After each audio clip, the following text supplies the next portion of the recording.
사랑하는 성도 여러분, 성경 묵상 시간입니다. 오늘은 욥기 22장에서 27장까지를 읽으며 기도문으로 시편 24편을 함께 읽게 됩니다.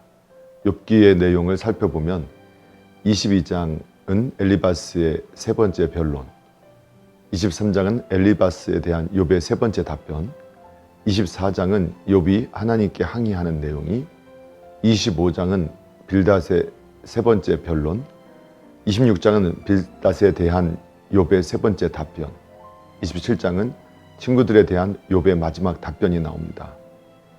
욥기 22장에는 욥에 대한 엘리바스의 세 번째 충고가 기록되어 있는데, 그는 어느 때보다도 강렬한 어조로 욥의 오만하고 맹목적인 독선에 대해 공격을 가하고 있습니다.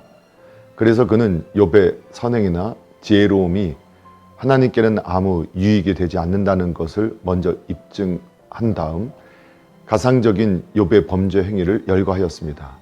이처럼 비교적 냉정한 입장에서 출발한 엘리바스의 충고가 시간이 경과함에 따라 더욱 열을 띠게 되고 친구로서의 예의를 망각한 채 지독한 비난을 하기에 이르렀습니다. 우리의 대화 속에서도 그리스도의 인격을 소유한 자로서의 위치를 잊어버리고 감정에 휩싸여 인간의 본능적인 언어를 구사할 때가 있습니다. 그러나 우리들은 그리스도의 인격을 닮아가는 철저한 경건 훈련으로 우리의 입술에서 인간 본능의 소리를 제거하고 사랑과 겸손의 언어들만을 쏟아놓는 하나님의 사람이 되어야 할 것입니다. 욥기 23장에서 욥은 엘리바스의 변론을 문제 삼지 않고 하나님께서 자신의 모든 사정을 헤아려 살펴주실 것을 확신한 채 하나님과 대면하기를 갈망하였습니다. 그런데 하나님이 욥의 뜻대로 욥을 만나 주시지 않자 욥은 깊은 탄식에 빠졌습니다. 그러나 그는 하나님에 대한 확실한 신앙을 가지고 하나님의 계획하심이 성취되기만 고대했습니다.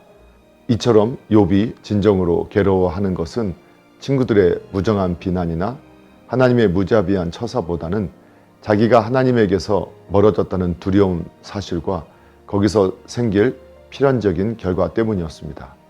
사실 하나님만을 바라는 성도에게 있어서 하나님과 자신의 관계가 멀어졌다는 것은 도저히 견디기 힘든 고통일 것입니다. 하지만 이러한 고통 중에서도 하나님의 회복의 은총과 그가 살아계셔서 당신의 선한 계획을 성취하실 것을 믿는 신앙에는 결코 쓰러지지 않을 것입니다.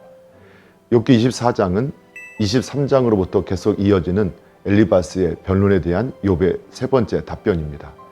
24장에서 욥은 하나님께 대하여 대단한 불평을 토로했는데 그 불평의 내용은 하나님께서 왜 악한 자들을 그냥 내버려 두시냐는 것이었습니다. 하나님께서 이와 같이 악한 인간들을 징벌하시지 않는 것은 그들의 행위를 용납하시는 것이 아니라 단지 당신의 주권적인 섭리와 사랑에 의해서 그 징벌을 유보하시는 것뿐입니다. 그러므로 하나님의 사람들이 악한 자들을 대하는 태도는 성급함과 교만보다는 하나님의 때와 경륜을 기다리는 인내와 그들을 위해 기도해야 할 것입니다.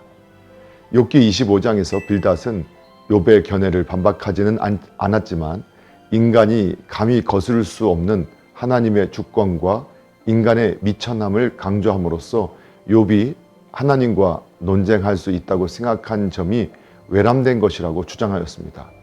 이와 같은 빌닷의 주장은 욥의 고난에 대하여 여전히 열쇠를 제공하지 못하는 진부한 것이었습니다. 그렇지만 그는 소발의 야비한 협박과 엘리바스의 분별력 없는 비난을 피하고 있습니다. 25장에서 언급된 빌닷의 논리는 물론 욥을 비난하는 데 사용된 것은 잘못이지만 그의 주장은 진리임에 분명합니다. 인간이 하나님과 자신의 차이가 얼마만 한 것인가를 깨닫는 것이야말로 거룩하고 완전하신 하나님의 도우심을 얻는 유일한 방법이 될 것입니다. 욥기 26장에서부터 본서에 중요하고 가장 실속 있는 내용이 언급되어 있는데 이 이야기는 6장에 걸쳐 계속되고 있습니다. 특히 26장에서 욥은 빌닷의 마지막 충고를 피상적이며 적절하지 못한 것으로서 무시한 후 논쟁적인 문제를 떠나 자신의 실제적인 문제를 취급하고 있습니다.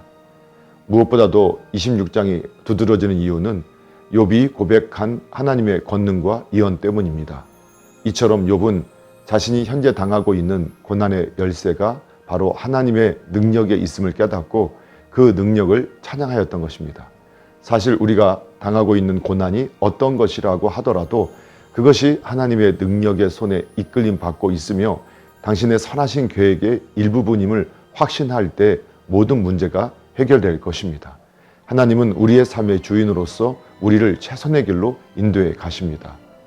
욥기 27장은 욥과 친구들의 논쟁이 끝나는 부분으로서 욥은 죽기까지 자기의 무고함을 주장할 것을 선언한 다음 악인들의 분깃과 그들의 소망 없는 운명을 논하였습니다.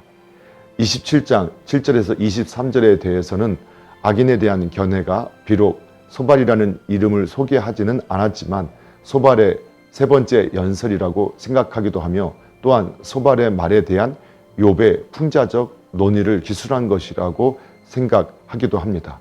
여하튼 이 부분은 악인이 한때는 번영하여도 항상 혹은 궁극적으로 번영하는 것이 아님을 약하게나마 인정하고 있다는 사실을 볼 수 있게 해줍니다. 사실 인과응보의 견해는 성경에 제시되는 고난에 대한 하나님의 설명이며 욥은 그것을 결코 부정하지는 않습니다.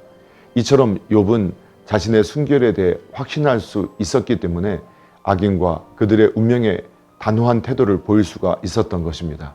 그러므로 우리들도 이웃을 정당하게 비판하기에 앞서 먼저 자신의 삶을 돌아보고 하나님 앞에서 순결하다는 증거를 얻도록 노력해야 옳을 것입니다.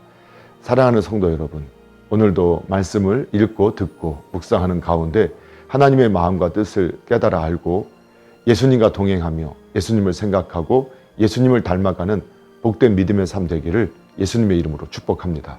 할렐루야!